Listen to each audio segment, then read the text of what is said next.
ओम शांति।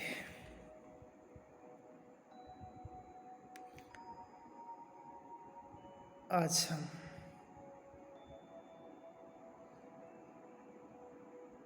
मन की एकाग्र को कैसे बढ़ाए उसके ऊपर चर्चा करेंगे।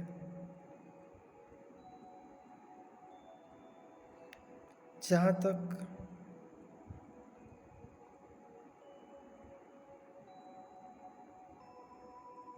कई बार जब हम योग करने जाते हैं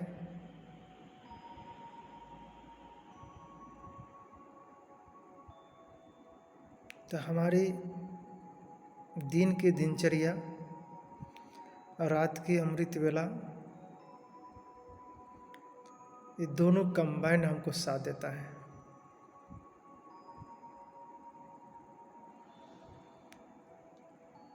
हमारा दिन भर में हम बाबा की मैसेज, बाबा की मुरली कितने हम चिंतन किए,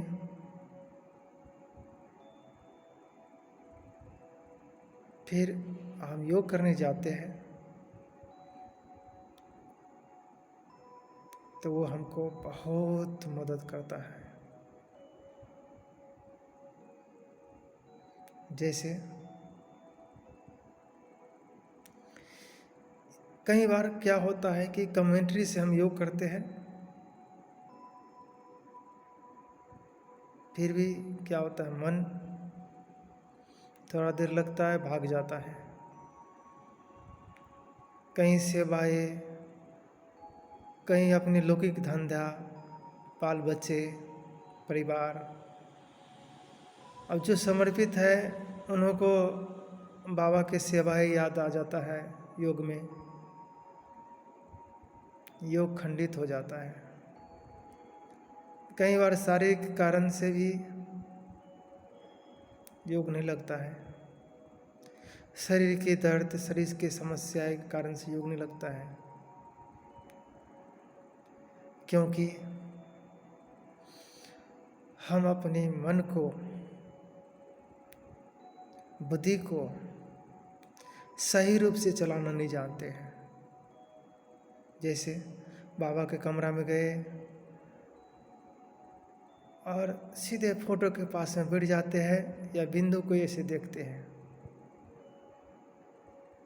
जैसे दुनिया वालों भी क्या करते हैं,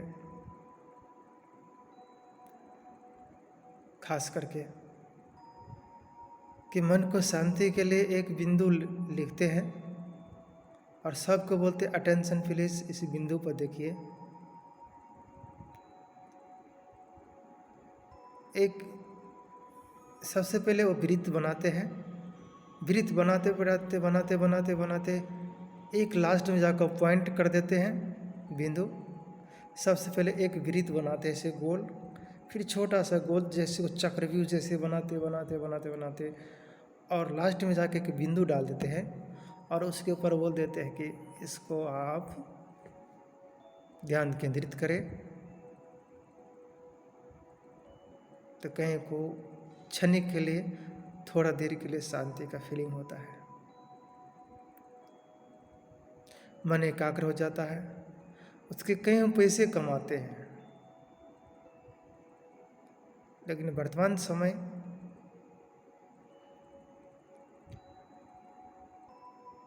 हम बाबा के बहुत कमेंट्री, बहुत कुछ सुन करके योग लगाना चाहते हैं। एक विधि है, लेकिन उससे भी एकाग्र नहीं होता है। थोड़ा देर लगता है योग, फिर मन बुद्धि भाग जाता है। जिस प्रकार हम कई बार क्या होता है, बाजार की तरफ जाते हैं। अभी दशहरा के बाद दिवाली है। दिवाली हम जाएंगे सामान खरीदने के लिए। अनेक रंग बिरंगी दुकानें हैं। मिठाइयाँ का दुकान लगा हुआ है, मिठाई का भी, फल फ्रूट का दुकान लगा हुआ है। रंग बिरंगी फूलों का सजा हुआ आर्टिफिशियल फूल भी है। जा रहे क्रॉस करते हुए। साइड सीन में ये सब दिखाई देता है, जैसे कोई मिठाई अच्छे अच्छे बेच रहे हैं, मन चला जाता है ये मिठाई तो खा लेना चाहिए। बुद्धि मन को समझाता नहीं, बाबा का श्रीमत नहीं है तो हम नहीं करते हैं, नहीं खाते हैं। बुद्धि करते हैं, मन कहते हैं कि फ्रूट खरीद लेना चाहिए, फिर फ्रूट हम नहीं खरीदते हैं क्योंकि हमारा लक्ष्य दूसरा कुछ और लेना है। इसी प्रकार से जब हमको फूल लेने का इच्छा नहीं है, मन बोलते फूल ले लेना चाहिए, बाबा को लगाने हैं, बाबा के कमरा में लगाने हैं, घर में लगाना है, सजाना है। बुद्धि समझाते अभी आपके पास ये पैसा दूसरी काम के लिए है, तो नहीं होता है। इस प्रकार से मन और बुद्धि का बीच में हर वक्त चलता ही रहता है। तो योग टूट जाता है। ठीक इसी प्रकार जब हम बाबा के कमरा में बैठते हैं तो हम क्या करते हैं, शून्य होकर बैठते हैं। शून्य या कि समान ले लेते हैं, जैसे मैं मास्टर सरस्वतीवान हूँ, थोड़ा देर सरस्वतीवान का अभ्यास किया, बस फिर हमारा संकल्प शून्य में चला जाता है, फिर योग खंडित हो जाता है, टूट जाता है, योग लगता नहीं है। तो हम आज आपको एक विधि बताने जा रहे हैं, जो 10 मिनट करे या 15 मिनट करे या आधा घंटा करे, उस विधि से आप इसको कंट्रोल कर सकते हैं। मन को कहा जाता है मन जीत जगत जीत। मन जिसका एकाग्र है, आज कई ऋषि महात्माएं ने आज अपने को प्रख्यात बहुत शक्तिशाली कहलाते हैं, जिसका एक वचन सत्य वचन महाराज बन गया है। सत्य वचन, एक वचन उसको जिस आत्मा को छू जाए उसको कल्याण हो जाता है।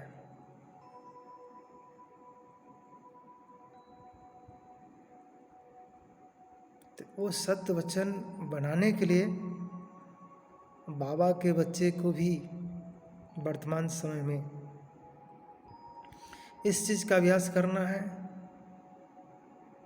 किस चीज़ का अभ्यास करना है कि जो सत्य वचन बन जाए? तो सबसे बड़ी बात है मन की एकाग्रता।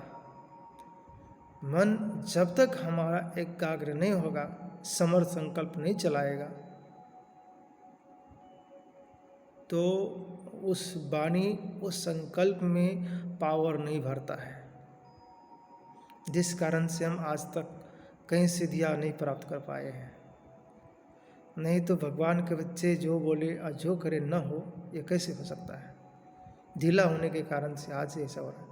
हमारे दीदी हमारे दादी जो कहते वही होता है, प्रकृति को जो कहेंगे वही होगा, क्योंकि उन्होंने मन को एकाग्र कर लिया है, परमात्मा के नॉलेज को नॉलेजफुल कर दिया है, सागर को अपने गागर में भर लिया है, अपनी डिब्बी में समा लिया है। इसलिए आज बहुत शक्तिशाली बन गया है, जो चाहे वो कर सकते हैं। हमें वर्तमान समय में जब भी हम बाबा कमरा में जाते हैं तो सबसे पहला पाठ हमारा आत्मा का, तो हम आत्मा को चिंतन कर लेते हैं।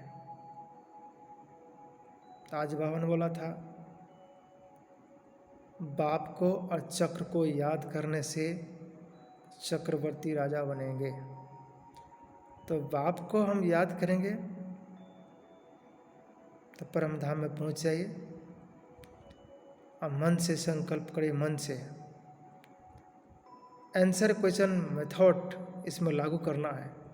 हर वक्त योग में आंसर क्वेश्चन मेथड की विधि से आप मन को एकाग्र कर सकते हैं, क्योंकि हम जहाँ तक योग करने जाते हैं सामान लेते हैं तो आंसर क्वेश्चन मेथड आ ही जाता है बीच में, न चाहते हुए भी। आज मुझे कपड़ा धुलाई करना है, किया नहीं, मुझे तो करना चाहिए था, मुझे ये काम करना है, आज ये खाना बनाना है, आज बच्चे को पढ़ाना है, आज ये करना है। कितने बातें हमको योग के बीच में आकर के इंटरफेयर कर लेते हैं, जिस कारण से योग खंडित हो जाता है। चाहे हम सेवा के भी प्लान बना लेते, आज कल मुझे ऐसा करना है, बाबा का सेवा ऐसा करना है। योग में सेवा का प्लान आना भी मन के एकाग्र चित्त को खंडित कर देते हैं। तो ये बात भी नहीं आना चाहिए।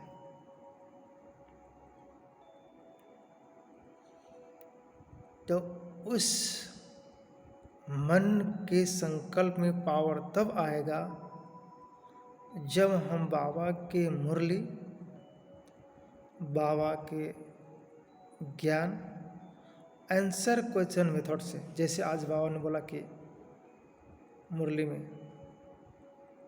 बाप को याद करना है,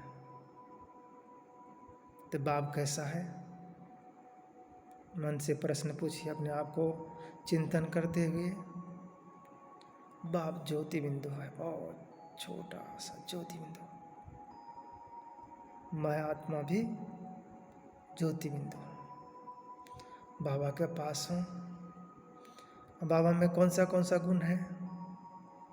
प्रेम का सागर है।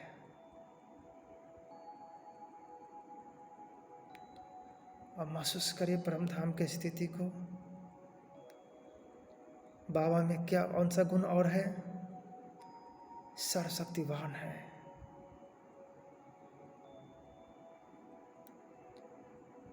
प्रेम का सागर है। प्रेम क्या चीज है? मन से प्रश्न पूछना है। प्रेम धाम में कितने प्रकार के आत्माएं हैं? 5 प्रकार के। देव आत्मा, धर्म आत्मा, महान आत्मा, पुण्य आत्मा, पाप आत्मा। ऐसे चिंतन करके अब सृष्टि चक्र को चिंतन करना है इस राउंड में। तो सतयुग में कितना जन्म होता है? 8 जन्म। कितने कला? 16 कला। वहाँ देवता क्या क्या करते हैं उसके पर हम चिंतन करेंगे।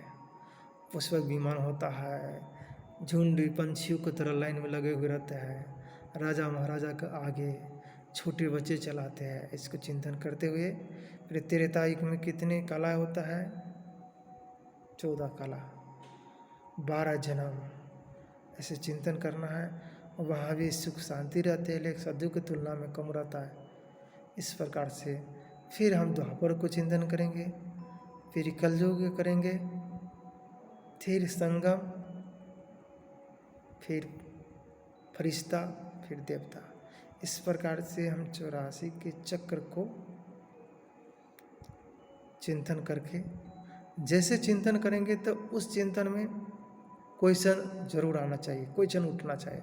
जिस प्रकार हम योग में न चाहते हुए क्वेश्चन उठता है और जवाब मिलता है। आप योग करने कभी भी जाएंगे, देखेंगे थोड़ा देर योग का सम्मान से, कम्युनिटी से करेंगे, थोड़े दिन के बाद में क्वेश्चन उठ जाएगा। आज मुझे ये करना चाहिए, बुद्धि समझाते नहीं, ये नहीं करना चाहिए, बाबा को याद करो, फिर उसको समझाते, फिर ऐसे होता है। इसमें क्या होता है? युद्ध में चला जाता है समय। तो युद्ध को हम पॉजिटिव में क्यों नहीं ले जाए? बाबा के चिंतन में लगा दें। जैसे आत्मा में कितना गुण है? 7 गुण है। आत्मचिंतन। आत्मा में कितनी शक्तियाँ हैं? मन से प्रश्न करिए, कितनी शक्तियाँ है? मन, बुद्धि, संस्कार। तो मन का काम क्या है? सोचना। बुद्धि का काम निर्णय करना। संस्कार हमारा वो बन जाता है, दिव्य संस्कार बन रहा है। इस प्रकार हम फिर चिंतन कर सकते हैं। आत्मा में 7 गुण हैं। ज्ञान स्वरूप, प्रेम स्वरूप, सुख स्वरूप, आनंद स्वरूप, शक्ति स्वरूप। तो ये एक स्वरूप के ऊपर क्वेश्चन करना है। प्रेम क्या चीज़ है? शांति क्या चीज़ है? पवित्रता क्या चीज़ है? आनंद क्या चीज़ है? शक्ति क्या चीज़ है? तो इस प्रकार से चिंतन करेंगे कल के मुरली के चिंतन कर लेंगे। 8-10 पॉइंट ले लेना है, मुरली को याद कर लेना है और उसके ऊपर क्वेश्चन करना है बाबा ने क्या कहा था। जैसे बाबा मुरली चलाते हैं, मुरली में आप देख सकते हैं मुरली के अंदर में कभी बाबा सन्यासी के ऊपर मुरली चलाते हैं, कभी सतयुग दुनिया में बच्चे ये फल होंगे, वहाँ के माताएं बच्चे को रोने से पहले दूध पिलाएंगे। इस प्रकार से एक एक बात बाबा ने मुरली का, फिर मुरली के टॉपिक चेंज हो जाता है। साकार मुरली में खास करके मुरली के टॉपिक बार बार चेंज होता है। अव्यक्त मुरली में एक टॉपिक के ऊपर बाबा समझाएंगे, फिर दूसरा रखेंगे, फिर ऐसे पवित्रता हो गया, आनंद हो गया, इस प्रकार से टॉपिक को शुरू करते हैं। पहले सबसे पहले बाबा आज बाप तथा बच्चों से मिलने के लिए आया है, फिर उसको टॉपिक लेते हैं, फिर उस टॉपिक पर समझाते हैं, ऐसे करके अव्यक्त वाणी इस प्रकार से होता है। साकार मुरली में जैसे शुरू होता है तो टॉपिक बार बार चेंज होता है, क्योंकि इसका मुख्य कारण है ब्रह्मा बाबा बहुत शास्त्र पढ़े हुए थे, शास्त्रों का उदाहरण फिर बच्चों को कभी बाबा बनारस की बात करेंगे, बनारस में ऐसे ऐसे करते थे, ऐसे साक्षात्कार होता। अव्यक्त वाणी में इस प्रकार से नहीं होता है। अव्यक्त वाणी में गुलजार दादी के तन में प्रवेश किया तो वो आत्मा को माइंड बहुत क्लीन है, इसलिए बाबा बहुत शक्तिशाली वाणी चलाते हैं और उसका एकदम शेड्यूल टाइप का होता है। जैसे खजाने के ऊपर बाबा मुरली चला रहे हैं, दुआओं का खजाना है, सर्व शक्तियों का खजाना है, समय का खजाना है। तो एक एक खजाने के ऊपर फिर दुआओं का खजाना कैसे प्राप्त करेंगे, फिर शक्तियाँ का खजाना कैसे जमा करेंगे, गुणों का खजाना कैसे जमा करेंगे, समय को खजाना को, संकल्प के खजाने को कैसे जमा करेंगे। तो इसके ऊपर खजाने के ऊपर मुरली चला करके बाबा ने पूरा करता है। साकार मुरली में इस प्रकार से नहीं होता है।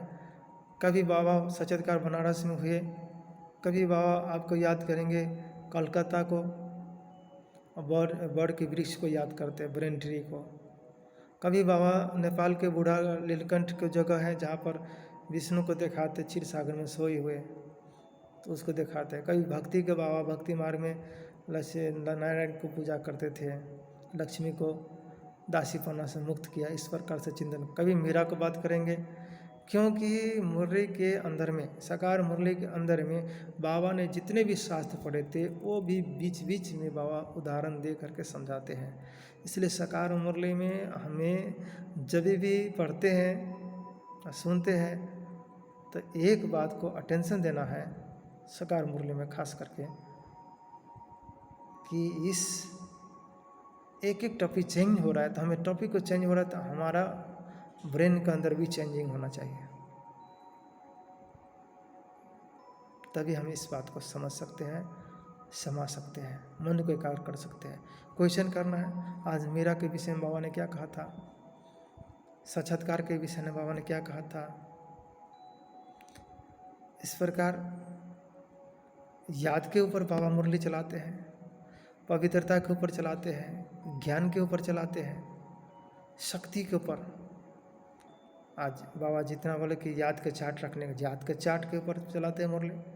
फिर चार्ट रखने से हमारा आगे के लिए हम ध्यान रख सकते हैं हम कितना याद किए बाबा को, इस प्रकार से हम आगे बढ़ सकते हैं।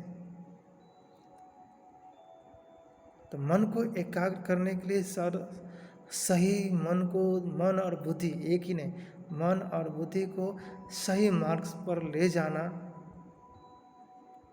इसी को मन को एकाग्र कहा जाता है। जैसे मन को एकाग्रता हो गया आपके अंदर में, उसका प्रैक्टिकल प्रूफ है, जिस आत्मा को आप जो कहेंगे वही होगा। आपके बोल वरदानी बोल बन जाएंगे। आप जिसको बोले आपको कल्याण, आपको ठीक हो जाएगा तो ठीक हो जाएगा, ठीक ऑटोमेटिक प्रैक्टिकल प्रूफ है ये।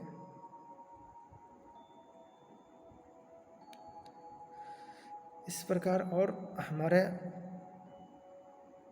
खान पान का भी होता है, खास करके शरीर जब हम योग करते हैं तो खींचता है अपनी तरफ, वो संकल्प आपको चलने नहीं देंगे माया। थोड़ा देर चला करके दूसरा कुछ डालना चाहेंगे, लेकिन शरीर हल्का और कुर्सी के व जहाँ हम बैठते ज़्यादा अटैचमेंट नहीं होकर के हल्का होकर बैठना है। चिंतन तुरंत मन एंड आंसर क्वेश्चन मेथड को लागू करना है, तभी मन को एकाग्र कर सकते हैं। दूसरा कोई उपाय नहीं है। जैसे हम बढ़ाते जाएंगे 10 मिनट 15 मिनट, तो आपको बढ़ते बढ़ते बढ़ते अकाउंट बढ़ता जाएगा। जैसे पैसे के अकाउंट बढ़ता है तो ब्याज भी उसी हिसाब से मिलता है। तो जैसे हमारा अकाउंट बढ़ेगा तो ब्याज बाबा की तरफ से ब्याज याद उतना ही मिलेगा, बाबा का उतना ही प्यार, उतना ही सब कुछ सहयोग, सब कुछ मिलता रहेगा। आप आत्माओं के साथ दुआएं सब कुछ मिलता रहेगा। शरीर के हिसाब किताब अपने आप विदाई लेते रहेंगे। चलिए, ओम शांति।